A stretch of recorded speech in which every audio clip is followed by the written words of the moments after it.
దేవుడి సన్నిధిలో నువ్వు ఒక మార్గము నువ్వు ఎంచుకోవాలి. లేకపోతే ఏమైపోతాం? నిలివేచిన స్థితిలోకి వెళ్ళిపోతాం. ఒక సామెత ఉంది. ఏం సామెత? ఒక వ్యక్తి రెండు పడవల పైన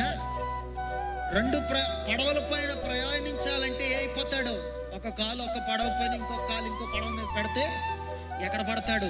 ఎక్కడికి వెళ్ళడు, మధ్యలో నీటిలో పడతాడు. తప్పదు. ఒక మార్గము నీ జీవితంలో నువ్వు ఎన్నుకోవాలి. నాశనమా, నిత్యత, పాపమా, పరిశుద్ధమా, సత్యమా, అసత్యమా, దేవుడా, యేసు ప్రభువా, లోకమా? నీ ముందు ఈ రెండు మార్గాలు కనపడాలి. అప్పుడే ఒక తీర్మానంలో నువ్వు ఉండగలవు. Can make a choice in your life.